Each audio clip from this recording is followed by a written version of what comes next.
아버지 아브라함 때도 그러더니 아들 이삭 때에도 가나안 땅에 또 흉년이 들었습니다. 이삭은 흉년이 닥쳐오자 자신의 거처를 애굽으로 옮기기로 마음먹습니다. 그의 아버지인 아브라함이 흉년이 닥쳐왔을 때 피한 곳도 바로 애굽 땅이었습니다. 애굽은 나일강이 항상 흐르고 나일강 하구에 형성된 비옥한 토지는 먹고 사는 문제를 해결해 줄 수 있는 곳입니다.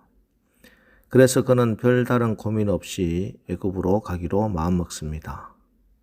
자, 그런데 바로 이때 하나님께서 개입하십니다. 블레셋의 그랄이라는 곳을 지날 때였습니다. 2절 여호와께서 이삭에게 나타나 이르시되 애굽으로 내려가지 말고 내가 내게 지시하는 땅에 거주하라. 하나님께서 이삭에게 나타나서 하시는 말씀이 애굽으로 내려가지 말라는 것입니다. 자, 이것이 바로 우리 그리스도인들의 고민입니다. 애굽으로 가고는 싶은데 당장 살기 위해서 애굽으로 찾아가야 할 것 같은데 하나님은 그것을 원치 않으신다는 것. 이것이 이삭의 고민이요, 또 오늘 우리의 고민입니다. 그런데 이것은 사실 만약에 우리가 하나님을 알지 못했다면 하지 않아도 될 고민입니다. 우리가 그리스도인이 되었다는 것, 그것은 우리가 이제는 당장 눈에 좋아 보이는 대로 아무 고민도 없이 그 길을 선택하고 그런 삶을 선택하지 않는다는 것입니다. 이것이 하나님이 원하시는 일인가? 이것을 하나님이 기뻐하실까? 언제부턴가 우리는 이런 것들을 생각하게 되었습니다. 이것이 이삭이 가진 고민이고 오늘 우리가 해야 하는 그리스도인다운 고민입니다. 그리고 내 감정과 나의 계산이 아니라 하나님의 말씀이 지시하는 그곳으로 또 그런 삶으로 살기로 결단을 하고 순종하는 것입니다. 그러면 당장은 죽을 것 같습니다. 그러나 결국에는 그 길이 수치를 당하지 않고 결국은 축복을 받는 길입니다. 바로 이런 사람을 가리켜 시냇가에 심은 나무와 같은 인생이라고 이야기합니다. 하나님께서 지켜주시고 하나님께서 필요한 것 공급해 주시기 때문에 때를 따라 열매를 맺게 되고 메마르지 않는 건강하고 풍성한 삶을 살게 되며 그가 하는 모든 일이 다 형통하게 될 것입니다. 자, 이렇게 이삭은 하나님의 말씀대로 이삭이 그랄에 거하였더니 그 결과가 이삭은 흉년 중에도 농사를 지어 100배나 되는 수확을 얻어 거부가 됩니다. 여러분, 하나님 말씀은 때로 우리의 계산으로는 전혀 맞지 않는 것처럼 보이기도 합니다. 흉년을 피해서 애굽으로 가는 것이 당장에는 지혜로워 보일 수 있습니다. 그러나 하나님의 말씀과 명령에 순종하는 사람에게는 흉년 중에도 풍성한 수확을 100배의 수확을 얻게 하신다는 것이 신실하신 하나님의 약속입니다. 물론 하나님의 축복이 언제나 현실적인 안정과 유익, 수익, 형통을 의미하지는 않습니다. 하나님의 축복은 모든 난관과 어려움을 다 없애주는 것이 아닙니다. 오히려 하나님의 은혜는 고난을 겪게 하기도 하고 또 그로 인해 시기와 미움을 받고 공경에 빠지거나 위기에 처할 수도 있습니다. 그러나 그 모든 것을 이길 수 있는 능력이 하나님의 사람에게 주시는 하나님의 축복입니다.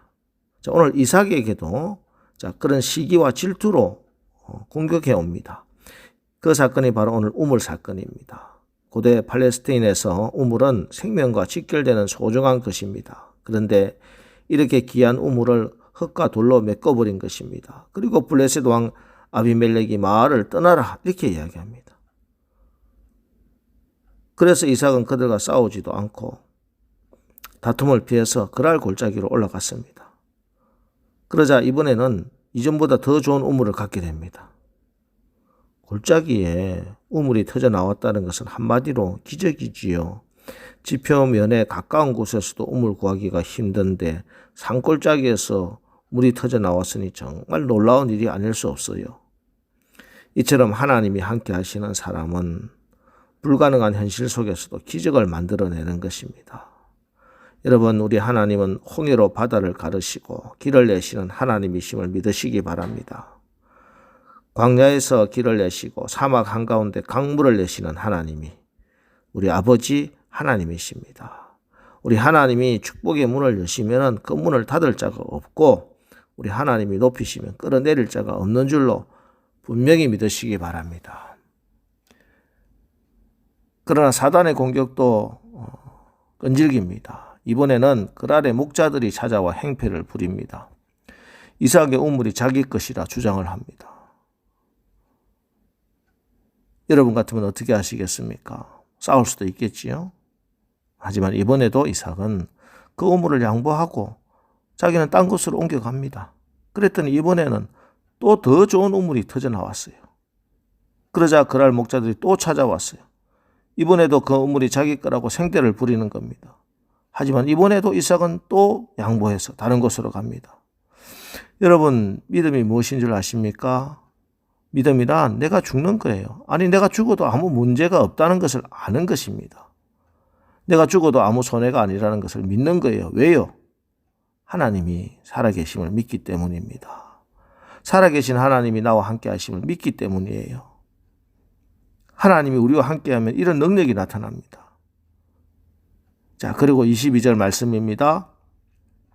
이삭이 거기서 옮겨 다른 우물을 팠더니 그들이 다투지 아니하였으므로 그 이름을 르호봇이라 하여 이르되 이제는 여호와께서 우리를 위하여 넓게 하셨으니 이 땅에서 우리가 번성하리로다 하였더라.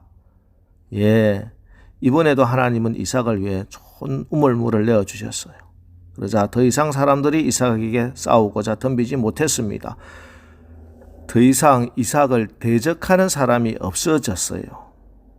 이삭은 그 우물을 르호봇이라 불렀습니다. 이제는 다툼이 끝나고 지경이 넓어졌다라는 뜻입니다. 여러분, 오늘 새벽에 이 르호봇의 기도를 드리시기 바랍니다. 주여, 이제는 다툼이 그치게 하시고 지경이 넓어지게 하옵소서. 이삭이 르호봇의 신앙으로 기도할 때 놀라운 기적이 일어났습니다. 이삭을 시기하고 질투하여 그랄 땅에서 내쫓았던 블레셋 왕 아비멜렉이 이삭을 찾아와서 그에게 화친을 맺자고 합니다. 28절, 그들이 이르되 여호와께서 너와 함께 계심을 우리가 분명히 보았으므로 우리의 사이 곧 우리와 너 사이에 맹세하여 너와 계약을 맺으리라 하였노라. 자, 믿지 않는 사람들 눈을 보아도 이삭은 하나님이 함께하는 사람이라는 것입니다. 우리가 아무리 당신을 해치려고 해도 미워해도 하나님이 당신과 함께하니 어쩔 수가 없다는 거예요.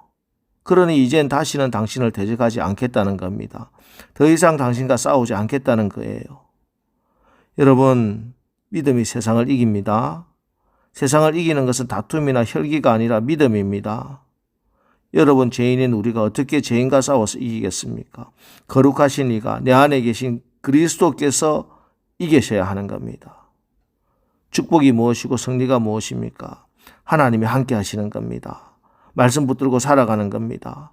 기도의 줄을 붙잡는 것입니다. 예배를 통해서 나와 함께 하시는 하나님을 경험하는 것이 신앙이요, 능력이요, 축복입니다. 이삭은 우물이 있는 곳으로 이사를 다닌 것이 아니에요. 이삭이 이사가는 곳마다 하나님이 우물을 주셨습니다. 이것이 하나님이 함께하는 복이요, 이것이 믿음입니다. 이것이 르호봇의 축복입니다. 하나님의 자녀된 권세입니다. 자, 이제 오늘 하루 르호봇의 기도로 우리와 함께 하시는 하나님을 드러내고 오늘부터 여러분의 가정과 자녀들이, 우리 교회가 모든 다툼은 끝나고 지경이 넓어지는 이런 축복을 받아 살아가시기를 주의 이름으로 축원합니다. 기도하겠습니다. 하나님, 지금 우리나라가 코로나 위기 가운데서 정치적으로 또 경제적으로 여러 가지 영적으로도 큰 흉년을 만났습니다. 점점 더 위기로 몰리고 있습니다.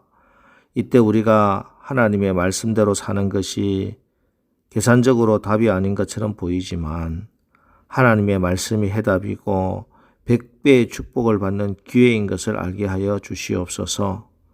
하나님, 특별히 오늘 새벽 우리가 르호봇의 기도를 드립니다. 주여, 이제는 다툼이 그치게 하시고 지경이 넓어지게 하옵소서.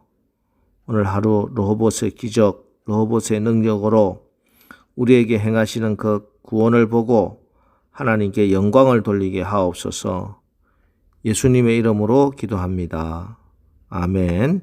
자, 이제 오늘 말씀을 기억하면서 주여, 이제는 다툼이 그치게 하시고 지경이 넓어지게 하옵소서. 르호봇의 축복을 주옵소서. 오늘 말씀을 의지하여 우리 다 같이 기도하고 나가겠습니다. 우리 기도하겠습니다.